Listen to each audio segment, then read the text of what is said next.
I'm Alex Sharfin, and this is the Momentum Podcast, made for empire builders, game changers, trailblazers, shot takers, record breakers, world makers, and creators of all kinds. Those among us who can't turn it off and don't know why anyone would want to.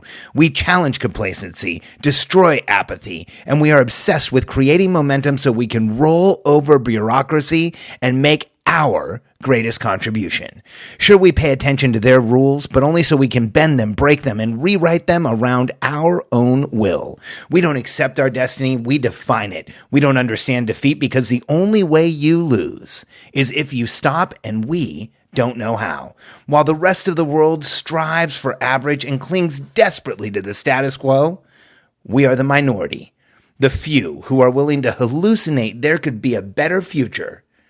And instead of just daydreaming what could be, we endure the vulnerability and exposure it takes to make it real. We are the Evolutionary Hunters, clearly the most important people in the world, because entrepreneurs are the only source of consistent, positive human evolution, and we always will be. This is episode 43. The Imposter Looks for Evidence.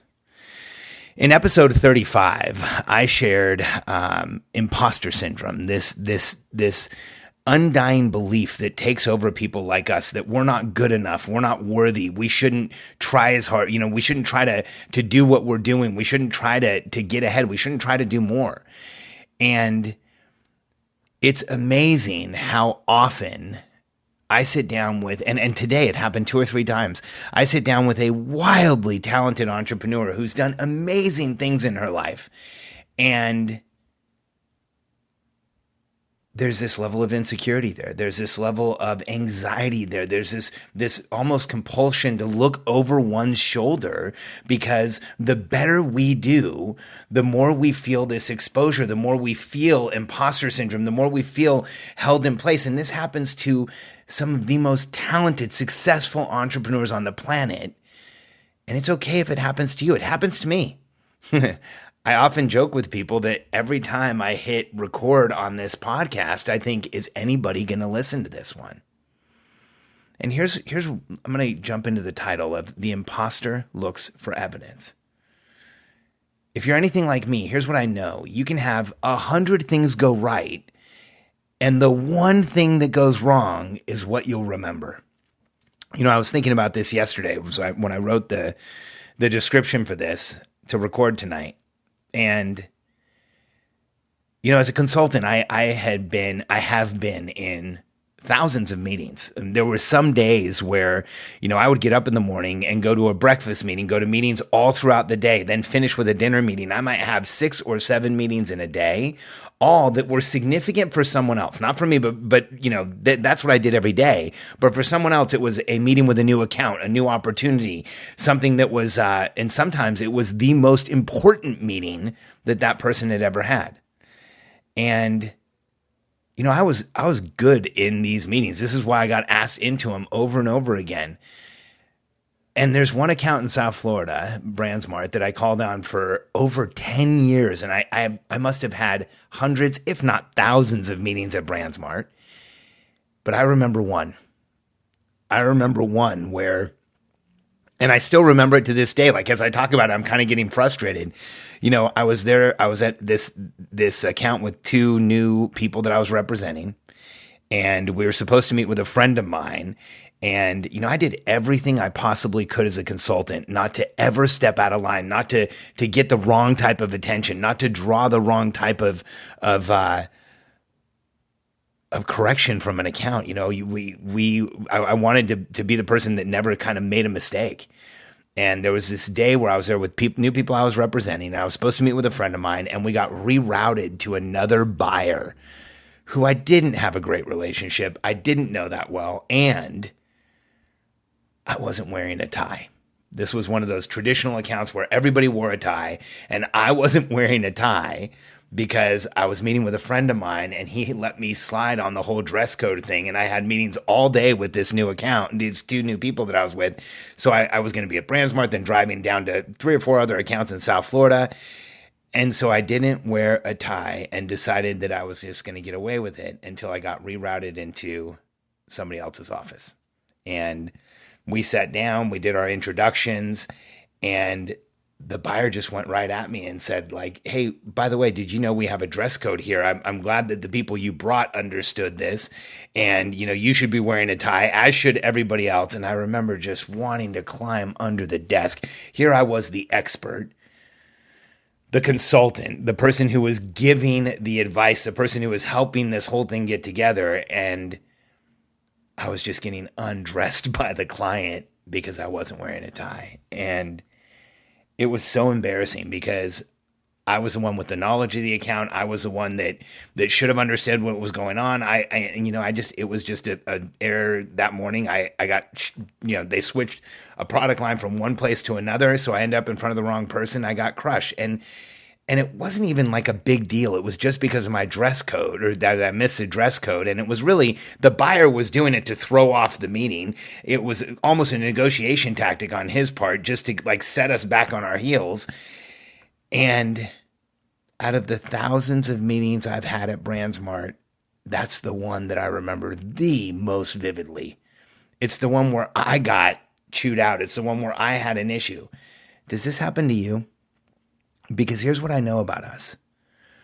When something goes wrong, that will take on such a bigger space in our minds than when something goes right. And I had to reconcile this for myself because it was so hard for me when something would go wrong. It was so hard when something like this would happen. It was all I would think about. And so here's what I realized through obsessive research and looking at the evolutionary hunter for what we are, is that if you think about what that is, that obsession around what went wrong, I think it helps us almost talk ourselves out of it a little bit, because I want to help you not obsess over what went wrong. I want you to start seeing the things that go right in your life and start bringing those to the forefront. But if you think about this logically, as evolutionary hunters, our mistakes used to kill us. So it makes absolute sense that our focus goes to the negative, to that single negative, because we are evolutionary hunters. We're that small percentage of the population that gets up every day and says there can be a better future, and then we endure the vulnerability it takes to make it real. We're the person who stands up in front of the room and says, I'm going to change things. The world doesn't want change. And so we're evolutionary hunters that thousands of years ago, millennia ago, we used to get up in the morning, circle around with our small part of the greater pack or greater tribe, and we would go out and we'd kill things. And when you're going out to kill, when you're going out to go over a new mountain, to go across the stream, to go where no one's gone before, to go into uncharted territory, uncharted waters, mistakes will kill you. But here's the difference for us today. Mistakes no longer kill us. And that bias that we have in our minds to find the deficit that we have and obsess over it until it's gone served us evolutionarily, but it no longer does. And so in order to get rid of this, in order to move past this, in order to start focusing on the positive, we have to proactively tell our modern selves in our primitive brains that the focus needs to shift from an obsession on the mistakes that we know won't kill us, but our evolutionary brain doesn't know that. Our hunter's brain doesn't know that one meeting where I screwed up and didn't wear a tie isn't going to kill me. That's why I can still remember it today. But I don't obsess over it anymore. Still, I get a little when I bring it up. But it's not what I think about when I'm going into a meeting anymore. I can tell you that after that happened, for years, every time I was walking into a meeting, I would think, oh my gosh, I hope that doesn't happen again. And I know that affected me for years. I had a hard time shaking it. But today, with the knowledge that as evolutionary hunters, where we made a mistake would have killed us, it makes sense to me that that's where my brain is. And so here's what I've done to shift the perspective, to shift the focus. See, as evolutionary hunters, there's something else we do. We make a kill.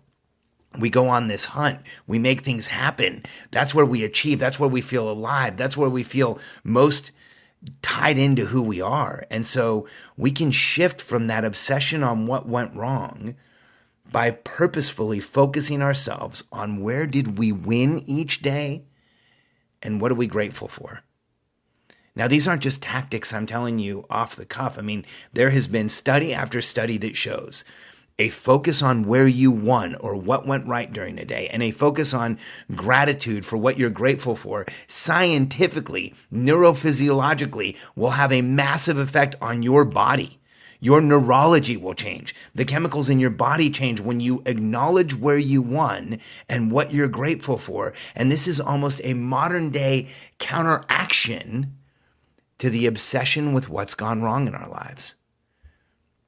Because we both know it's not just that one meeting. I mean, doesn't the imposter syndrome in you look for evidence? When you step out to do something new, to do something important, don't you like almost go check things that will tell you you shouldn't? You know, I watch Libsyn, which is the distribution service for this podcast, obsessively. I check it like 2 or 3 times a day to see how we're doing and I even put on Facebook regularly our exact numbers. I'm sharing with everyone transparently what's going on. And I know that for me, that's really twofold. One is I'm proving to myself, hey, look, we can do this. It's going well. I'm tracking numbers. I'm doing what I should as a good business person. But 2, I also know that every time I go look at the numbers, I'm in the back of my mind thinking, today's the day they're going to go down. Today's the day they're going to fall apart. Today's the day nobody's going to have listened. And it's because it's that imposter syndrome, finding evidence, bringing up evidence from the past, trying to keep me from making myself more vulnerable than I want to.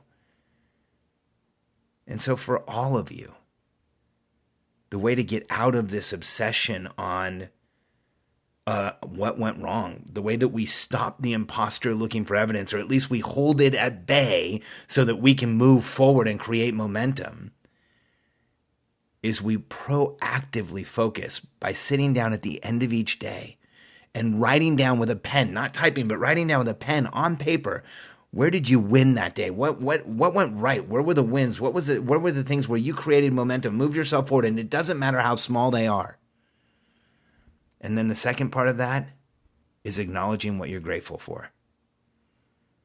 I learned firsthand just how important that practice is in 2007 when Katie and I went bankrupt. We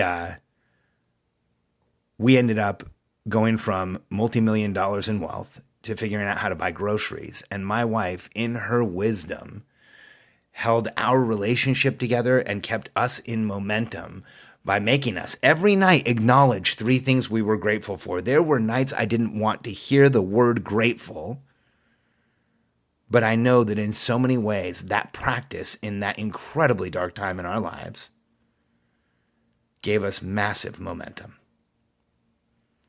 And so I want you to know that if you obsess on that small thing that went wrong, if you have imposter syndrome that goes out actually looking for evidence of why you shouldn't, why you should stop, why you should hold yourself back, and if you're in a massive transition right now where you feel vulnerable, where you feel exposed, where you might be looking over your shoulder, you're having those anxious thoughts, sit down at the end of each day and write down at least 3 things you won, 3 things that went right, and then write down what you're grateful for. It will rewire your perspective, rewire your focus, and it won't take that imposter away, because that just doesn't happen for people like us.